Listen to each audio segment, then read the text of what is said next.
Hello and welcome to another strategically helpful video. I'm Allie and I'm back with another creative, crafty, gifting, a little bit of maybe home decor project. I am making a coin flag for my husband for one of the very bare walls in his office. And so I'm going through the whole process of cleaning the coins and laying out the diagram, figuring out how to do it. And so I'm bringing you along with me just to show how relatively not hard this is. What is happening here is I took a collection of nickels and pennies. I cleaned them up. I kind of plotted out where the flag shape would be, the size of the flag.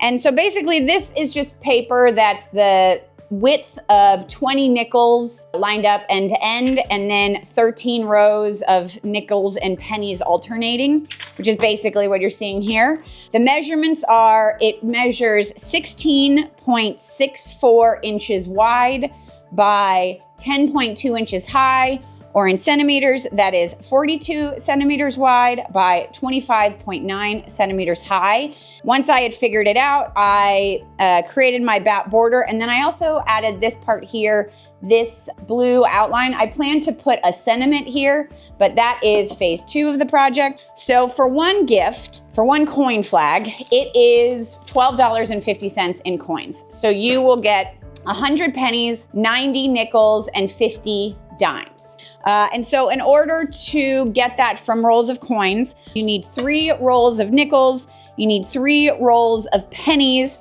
and you need 1 roll of dimes. Now, for the dimes, it does not give you any surplus, any waste. So for the dimes, you may wanna, in addition to getting this roll, pick up some extra ones. But then in both of these, for the pennies and the nickels, there's gonna be waste here, but that kind of allows for some of the coins just to be not ideal for the project. And then for this guy that I got from Michael's, this costs $25 before any discounts. So, and the brand is the Maker, Make Market. So even if you make it with this in the coins, you're still looking at a gift under $50. So for a loved one or someone who is military or a veteran or civil service or public service, they might find a lot of value out of it. And then mainly it's just a little involved with cleaning the coins. So I've gone through this step so many times. I'm just gonna do it here kind of in real time, and I'll speed up the stuff that takes a little bit. But I just wanna show the process of how to make this in case you wanna make it. So what I did learn in my past mistakes is that you should not clean the pennies with the dimes and the nickels, because the copper reacts with the vinegar that you're using to clean the coin. And that's why I got all these tarnished yellow coins. So I'm gonna make 2 bowls, one for all of my pennies and then one for all of my silver coins. Okay, so the supplies that you need are baking soda, you need vinegar, and if you want an additional optional boost for the penny copper cleaning, you can add a little salt just to speed up the process. In the pennies, I am gonna do straight white vinegar. I'm not diluting it at all. So I'm just eyeballing it. I'm just throwing in some salt. It's probably more than I need.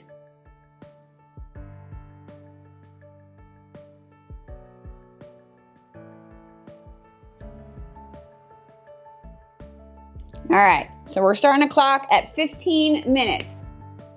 Oh, you need a just disposable toothbrush. And you should get some gloves, which I have around here somewhere. There they are.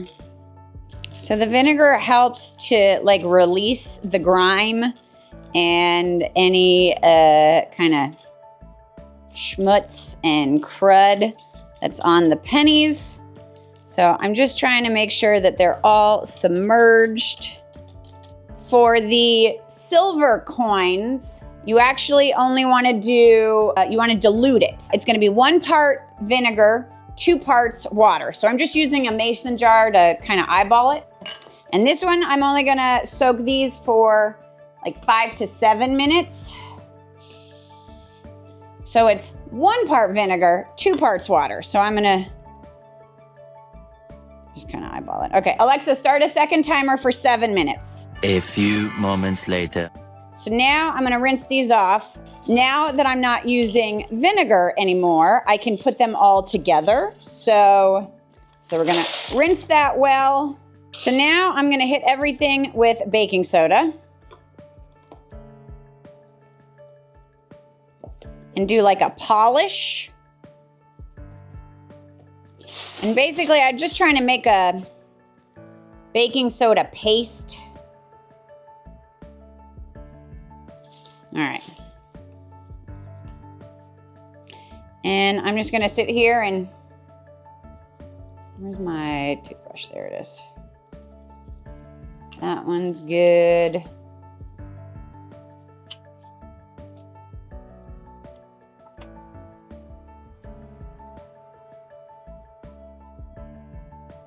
I mean, look at how easy that is to get it clean.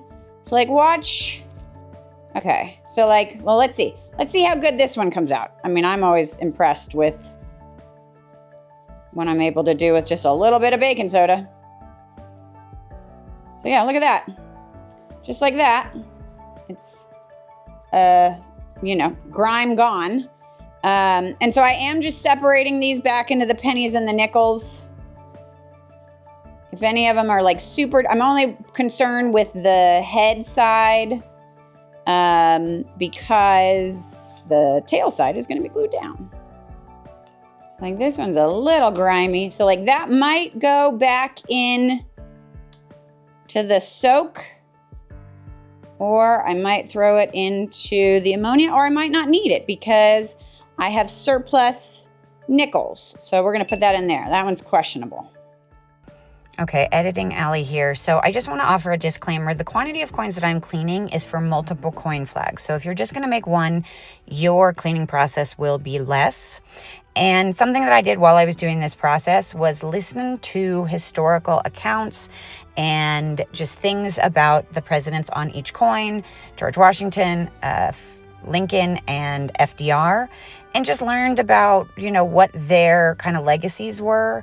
And especially for me, I found it kind of helpful in the current environment that we're living in to be reminded that this country has been through many challenging times previously, and we have come through them. And in the end, we found ways to improve. So it kind of helped me get centered and kind of deal with my feelings about the current climate. And then also just to comment right now, if you notice how dirty the water is, it's so gross. It makes you never want to touch coins without gloves ever. So there you go.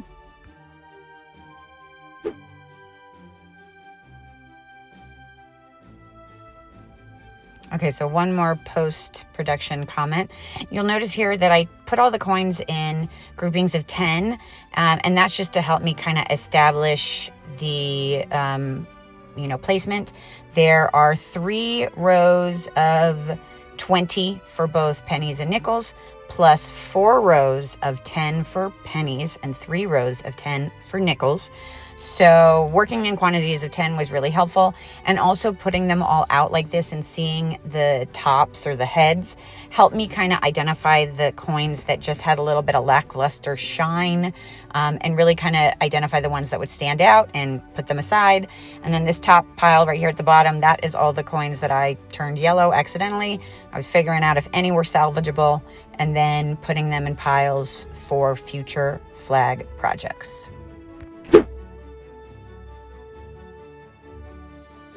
So it is day 2, and I'm getting ready to glue down the coins. So I measured, so this is basically the dimension of the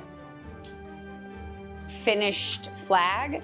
So I just kind of figured out where I wanted it, and then I blocked out the perimeter, and now I'm going to use this as my guide to glue down the quarters or the nickels.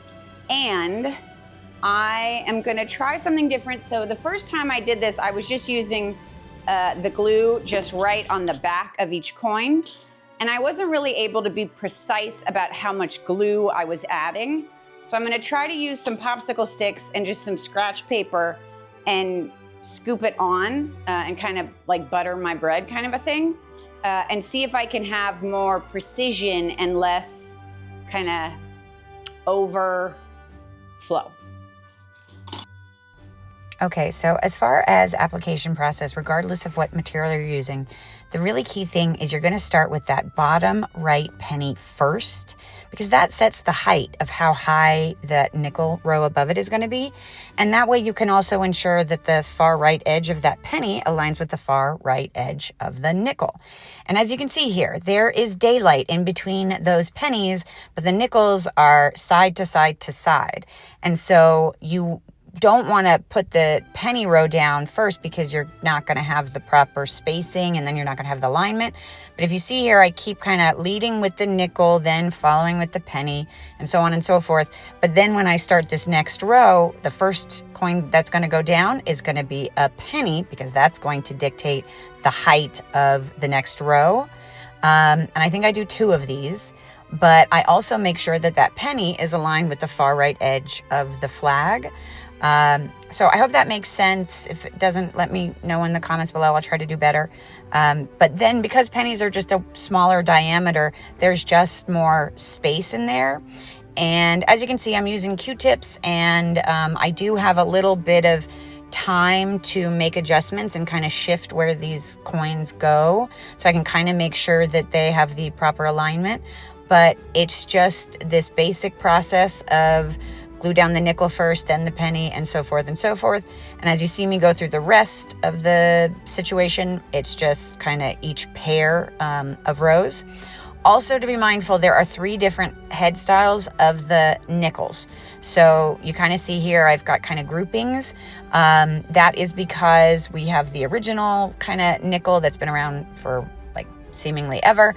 Then there was a blip of time where a different kind of profile was minted, and then there's the current version, which has FDR's face kind of off to the side. So I just made sure that I had a minimum of 10 in order to have 1 full row of the same style.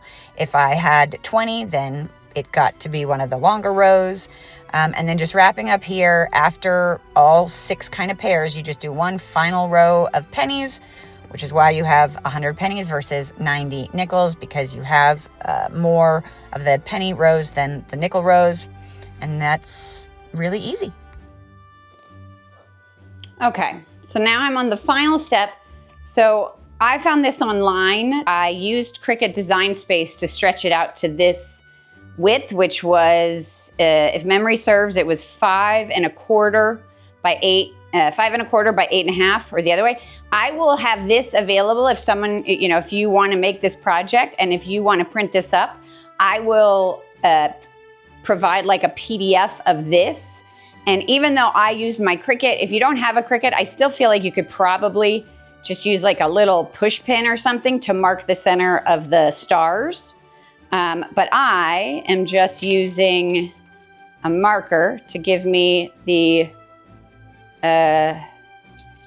trying to use the right angle. There we go.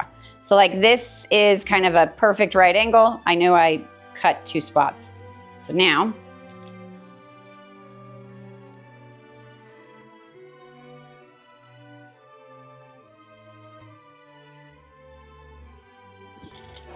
and there you go.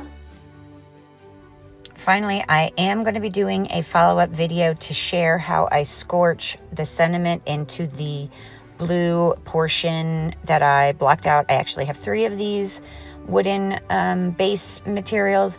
And I'm also going to be sharing a version of this where you can do this on black stretched canvas. I'll have a picture of that shortly. That is actually how I did this the first go around when I made it for my husband about a decade ago. And that makes the process and the project even more economical. I think the price of the canvas is like around $5. So there's a variety of different ways you can do this.